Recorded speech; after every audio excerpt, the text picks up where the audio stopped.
365 Sports. Welcome back to 365 Sports Mizzou, presented by Rogue Media. My name is Davis Wilson, back to talk more Mizzou sports, as we do every day. It's a new week, though, and things are really getting going in terms of baseballs and softball. Those sports are underway. Of course, Missouri basketball is in the throes of their season, fighting it out on the bubble right now, which is at the same time an exciting stretch for, it's exciting if you're a fan of the team. It's also very stressful because everything means something now. Every single game means something. And we're going to start by talking basketball because Missouri played a game on Saturday at Arkansas. They played the number 20 Arkansas Razorbacks.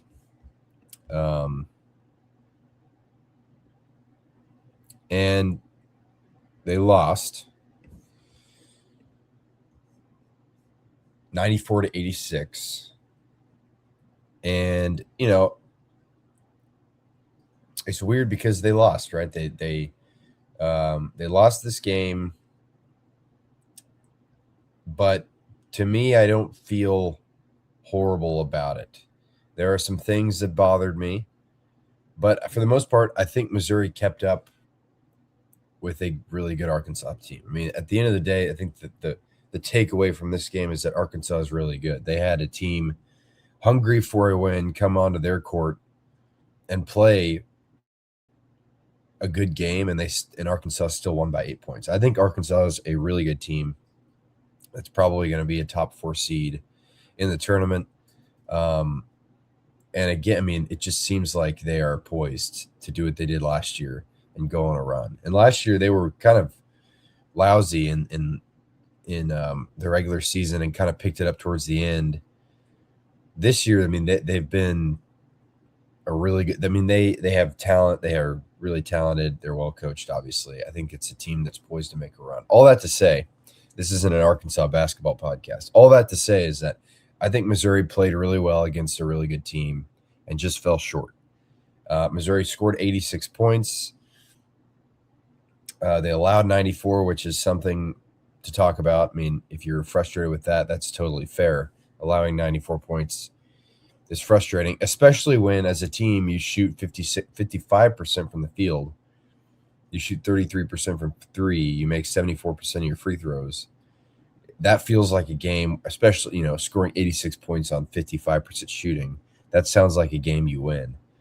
But Arkansas was just a little bit better. They were 52% from the field, 44% from three, 88% from the free throw line. So it was a combination of Missouri not being able to get stops and Arkansas just being a good offensive team. All right, let's start with some positives. I think Missouri got off to a really nice start in this game. It felt like they were going to be able to keep up, and they did. They kept up. Arkansas stormed back, went on like a 19-6 run to close the first half or something wild like that. And it ended up going into the break up by 6 points. But, for me, as I was watching it, it felt disappointing to be down 6 at half because that was a half that they controlled for a while. It was a half where they really looked like the better team, but Arkansas just kind of stormed back and took control of it. But I like getting off to a hot start on the road, and I think that's a good sign. I think Missouri, has had a hard time getting off to good starts sometimes, and finds himself in a big hole quickly, and I think that has made it difficult on them at times. But they did get off to a good start in this game. I think that's a positive. Another positive: Mark Mitchell was virtually unguardable. He scored 26 points, led all scoring, was 8 of 12 from the field, 9 of 12 from the free throw line, made a three. He's actually, I think it was Callum McAnder of the Columbia Tribune. I think, I don't want to miscredit it, but I think it was him who said Mark Mitchell is shooting he has the best 3-point percentage of anyone on the team in SEC play. I think it was him. I'm sorry if I'm miscrediting that. But that's a pretty crazy stat to hear. He doesn't take a ton, but he does knock him down every once in a while. He was 1 of 1 today. He also had 8 assists. His assist numbers the last couple of weeks have just like skyrocketed. He's involved in just about every play. I can't really tell you how impressed I am with how he's playing. I mean, in this stretch run where Missouri needs to go on a run, he has been a guy that has led the way. He had 8 assists this game, 9 last game against Vanderbilt. He only had 1 against Texas, but before that he had 8 against Texas A&M. It's become a huge part of his game, playmaking has. Trent Pierce, 22 points, made 3 threes. Really like Trent Pierce. Feels like he is a really important piece on this team. He was a positive for me, of course. Another positive. This is kind of this is a positive. Trent Burns played 12 minutes and scored 6 points. Had a couple really thunderous dunks. Had a couple blocked shots. For the most part, I think he played really well. But this kind of brings me to a negative I had. I'm kind of getting sick and tired of Missouri having the tallest dudes on the floor get pushed around and bullied. Like, again, I think Trent Burns gave Missouri 12 really good minutes. But there was a point where he had the ball down low and could have dunked it, and somehow he got his shot blocked. It was one of those, it was in the second half when Missouri was kind of perpetually down by 8 to 12 points, it felt like, and they just needed a score and a stop to get back into the game. They'd gotten a stop, and on the other end, he's got the ball down low, goes up for a dunk, and somehow it's blocked. And it's just like, how are we letting this happen? And then also Sean Phillips, another 7-footer, is getting – first of all, he can't really play – unless he's sitting under the basket, his defense isn't good enough. He can't – even in the post, he can't really guard. He's a good shot blocker at times, but that's it. He doesn't rebound as well as he needs to be rebounding. It's incredible how many rebounds he doesn't get. You're watching. He had 4 rebounds in this game. Sorry, I threw a quarter. He had 4 rebounds in this game. But you're watching it, and it's like it's crazy how many times you think to yourself, how did he not get that rebound? That happened at least 2 or 3 times in this game where I was like, how are you not rebounding the ball more? And there are specific plays that happen where it bounces off his hands or he gets out hustled. It's like, you're 7 feet tall. How are you not getting the rebound?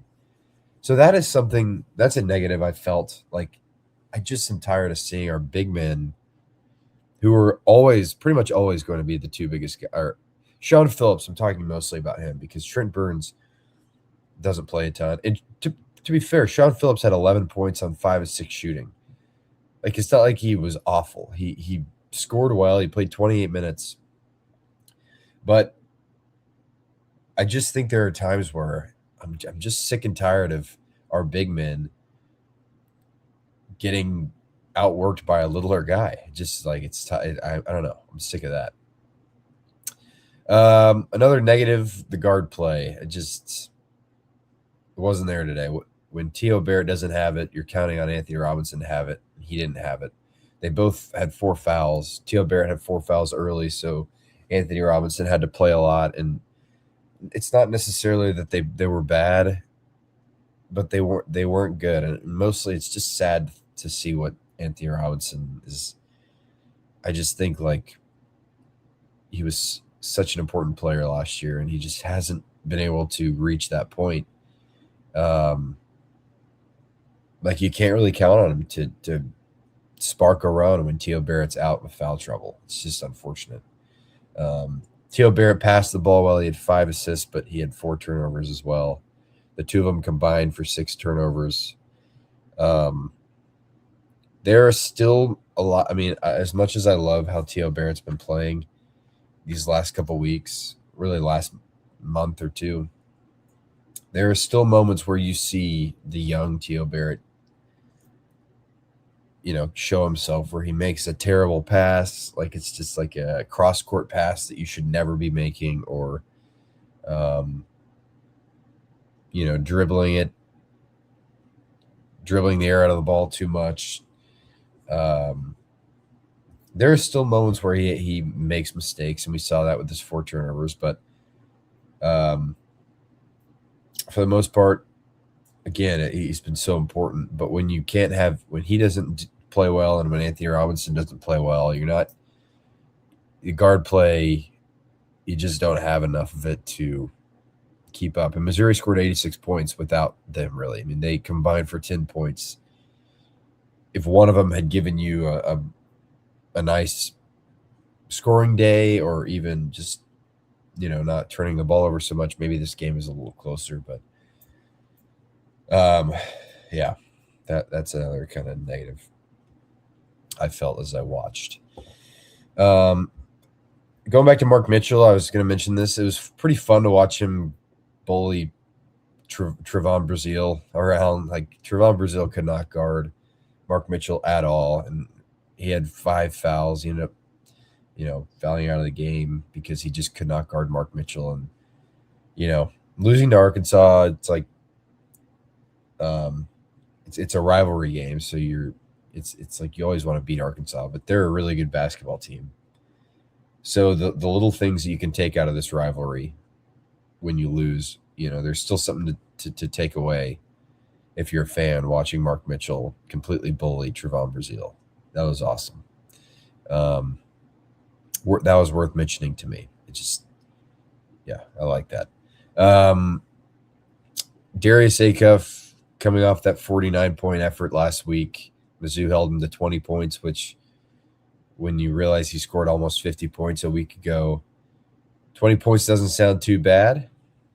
He only shot 4 of 11 from the field, but he got to the free throw line 13 times and made 11 of them. So that's where he made his impact.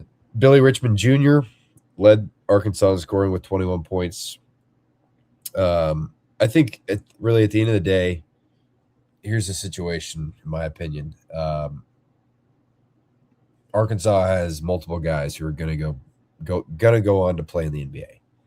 Acuff Jr. obviously is one of those guys. I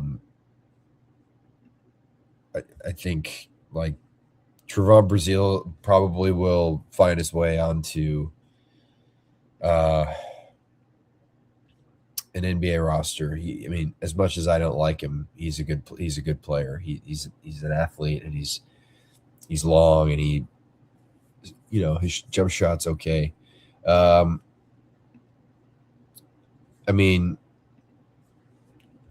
fact is that Arkansas is more talented than Missouri.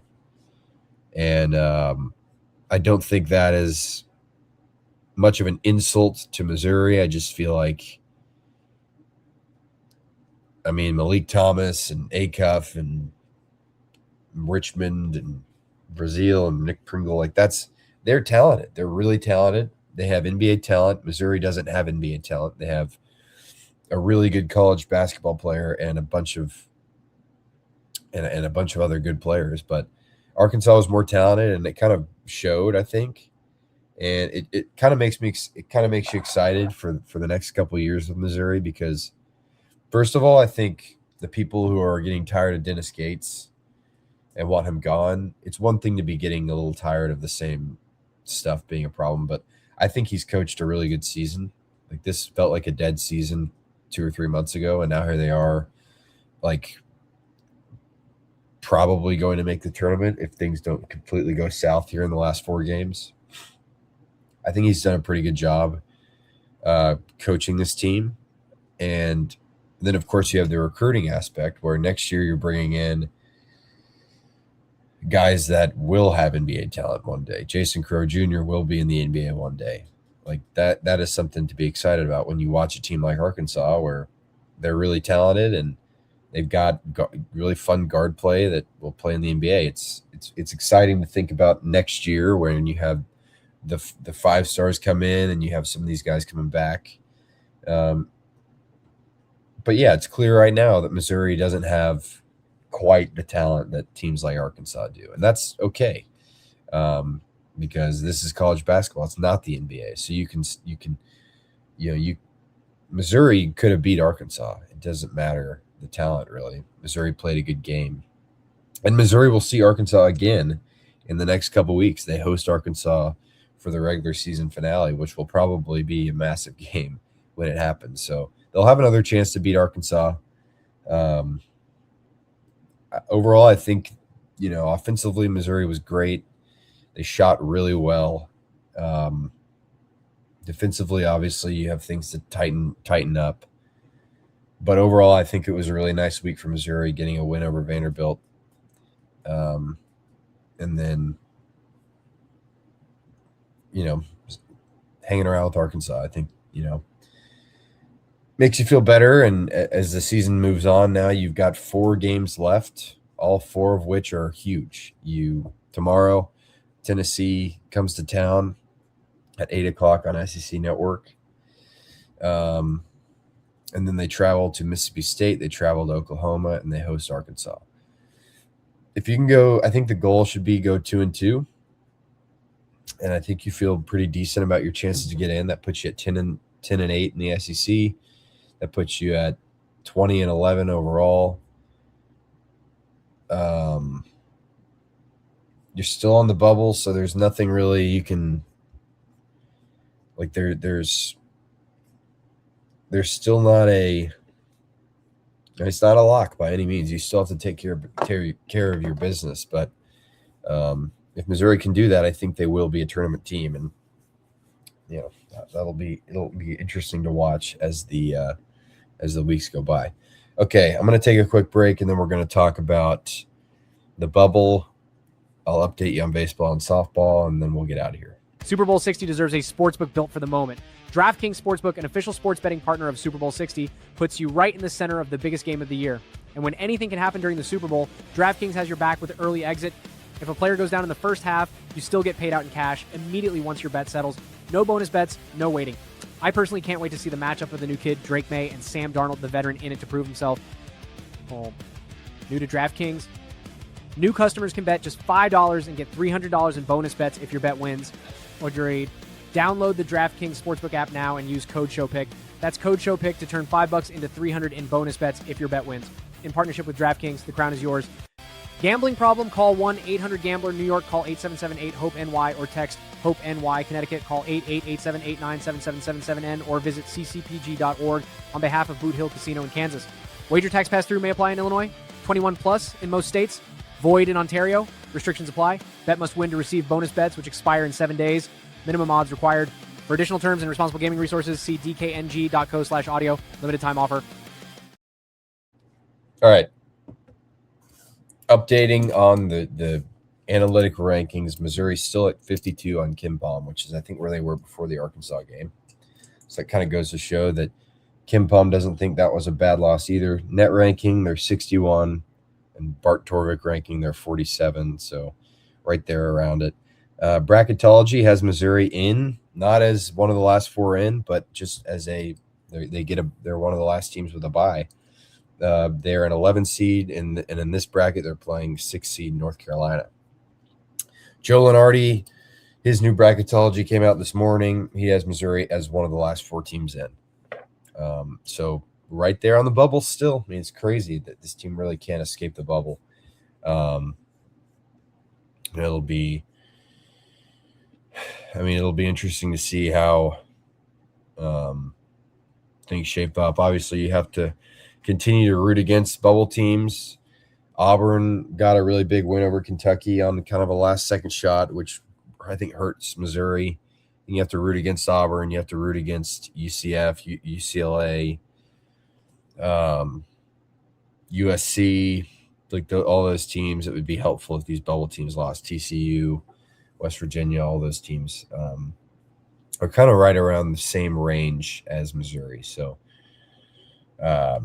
rooting against those teams would probably be in Missouri's best interest. All right, we have baseball and softball updates. Oh, gosh.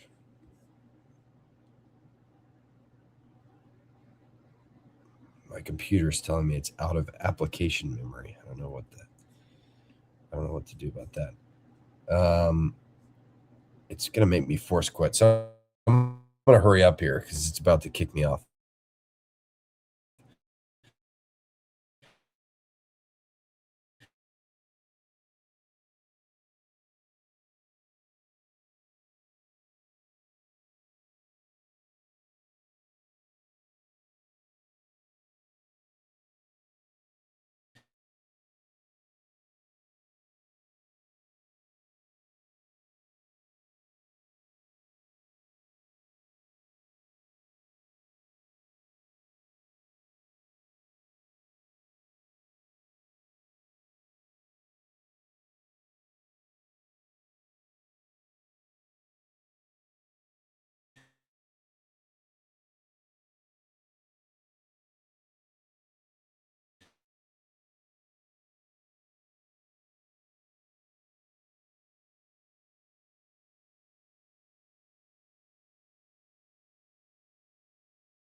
.365 Sports.